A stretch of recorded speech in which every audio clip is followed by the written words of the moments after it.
Anteriormente en Japan Gemu. Y para empezar esta búsqueda, pues hemos bajado en Nippon Bash.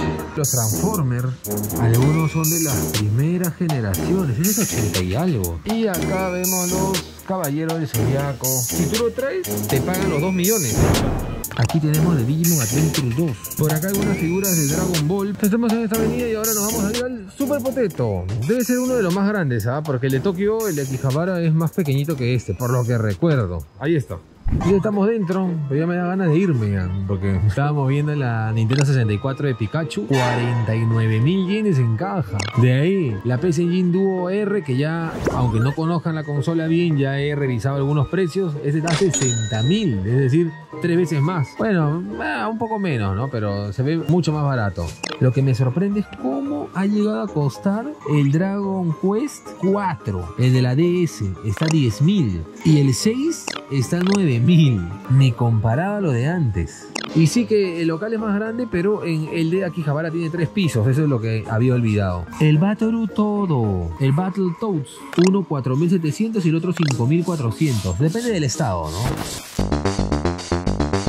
Battletoads, conocido en Japón como Batoru Todo, salió en 1991 y en cierta manera era competencia de las Tortugas Ninjas. Lo que recuerdo es que tenía cierta dificultad, bastante sabrosona la verdad, tanto que aún recuerdo ese mítico nivel de las motos. Es más, aún me despierto asustado. El juego de Rare cuenta con popularidad en Japón y siempre en tiendas especializadas puedes encontrar por ahí una que otra unidad.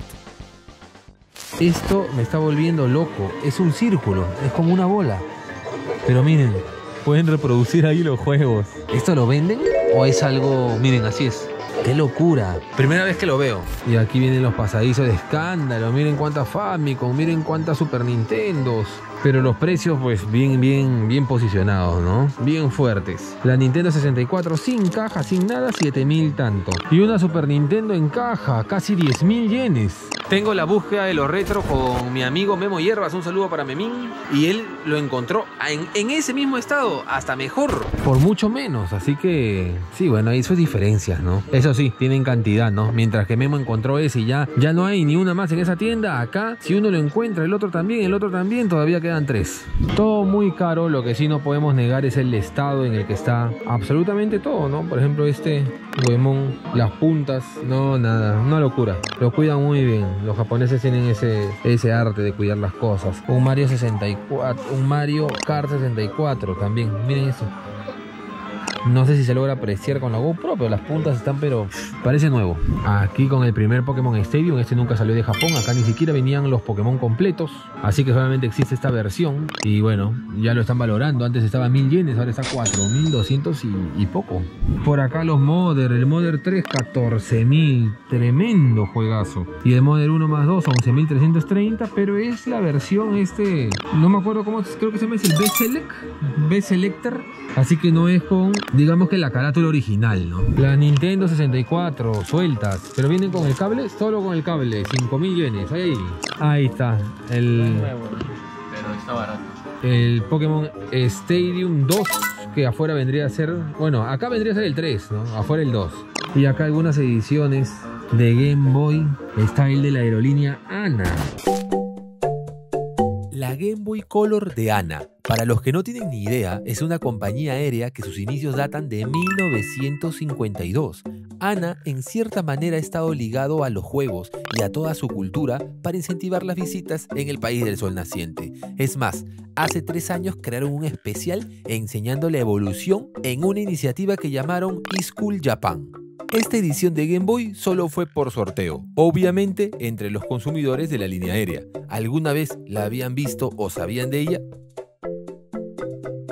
Una Game Boy Like que hasta ahorita me regocijo de cuando lo encontré a un precio ridículo, a solamente $5, así es.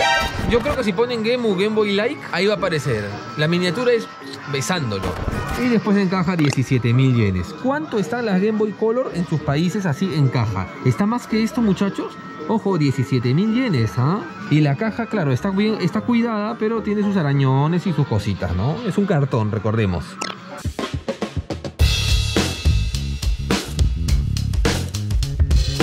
Vamos a comer nuestro takoyaki para seguir aguantando. Miren, han venido algunos cuantos famosos.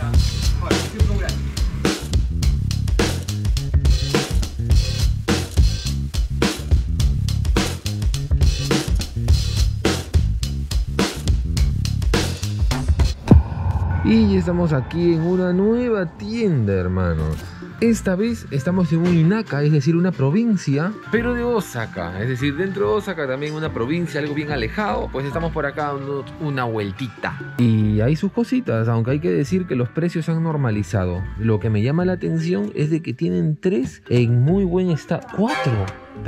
5. ¿Qué ha pasado acá? Acá hay 2, 4, 5.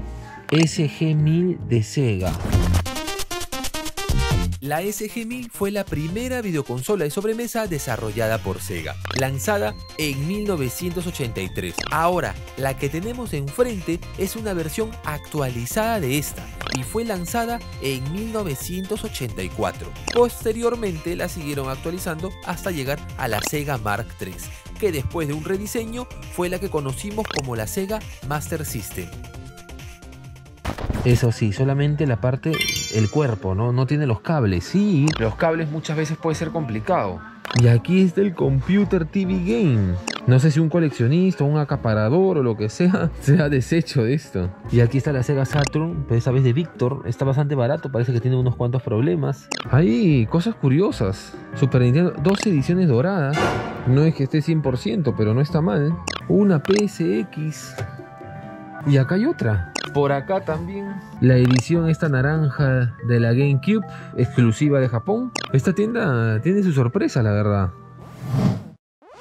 Y algo que me llamó la atención de esta vitrina es The Legend of Zelda Collection, que normalmente está sobre los 10.000 y acá está 7.700. Parece que está en buen estado. Frente a nosotros tenemos tremendo recopilatorio de los mejores juegos de la franquicia. La única manera de poder jugar Ocarina of Time y Majora's Mask en la GameCube. Bueno, hay otras, pero de eso mejor no hablamos. De todas maneras, me reservo información para poder dedicarle un video entero a este sabroso, pero sabroso recopilatorio. Así que espérenme un poco más. De ahí PC Engine, la Super Famicom esta mini. Bueno, no mini, por si acaso, no vayan a confundir que es con las que ha salido hace un tiempo. Digamos la Junior. Sí, no está mal, la verdad. Bastante curioso. Y por acá podemos encontrar algunos accesorios. ¿Cuántos PlayStation VR? Alguien ha comenzado a vender las cosas, pero al por mayor. Se ha deshecho de muchas cosas. Veo muchas cosas repetidas. Y me acabo de cruzar con algo que ya había visto por internet. Ya lo había leído. Había averiguado un poco de ella hace bastante tiempo, pero nunca la había visto en persona. Gemo, pero si Japón es el país de los videojuegos, ¿cómo nunca has podido ver eso? Pues no, es bastante retro. Y aquí tenemos el Commodore Amiga 2000 en este caso. Tremenda bestia parda. Un peso que da miedo, hermanos. Commodore, una empresa americana especializada en ordenadores domésticos, es decir, computadoras personales de los años 80. Aunque existieron muchos modelos como la Commodore PET, las Commodore 16 y 64, fue la Commodore Amiga, por su precio accesible y por sus prestaciones, que se hizo particularmente famosa entre los amantes de los videojuegos.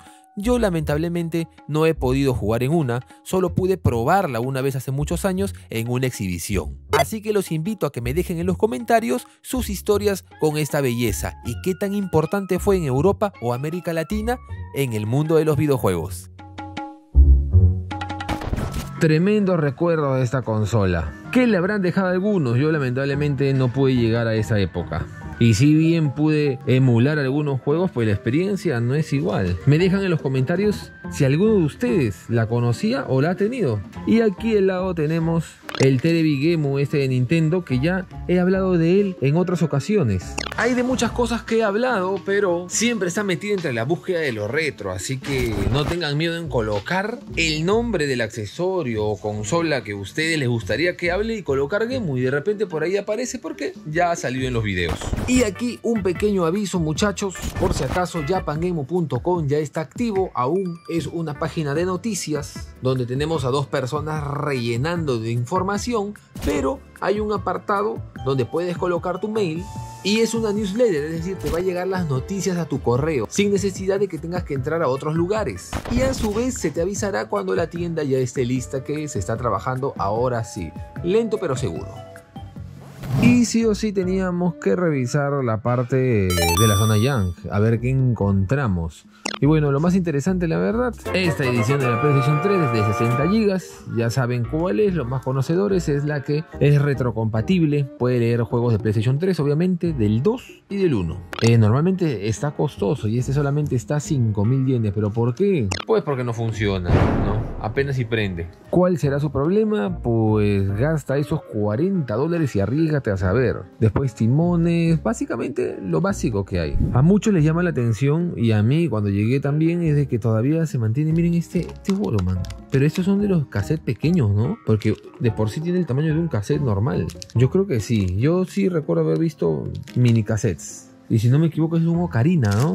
500 yenes. Y bueno, no hay tanto. En la parte no Young sí que había, pero después acá no tanto. Periféricos, lo normal. Por acá están vendiendo un televisor, ¿no? De tubo, pero acá tenía la entrada del VHS y parece que ya no funciona, aunque la tapita está arriba, pero al parecer se ha quedado ahí. 2.200 yenes. Muchos cuando hice ese video me dijeron que en sus países prácticamente regalaban estos televisores. ¿Es así? Quiero que me lo confirmen, a ver. Acá, claro, no es que cueste muchísimo, pero obviamente le ponen un precio que de repente para Latam o otros lados podría ser interesante, ¿no? Más o menos, ¿cuánto será esto? $15 y eso que está en pésimo estado. No se olviden dejármelo ahí. Seguimos andando y al lado de un Don Quijote hay un Bug-Off que muchas veces le he hecho el feo, que no he entrado, pero ahora sí vamos a ver qué hay dentro.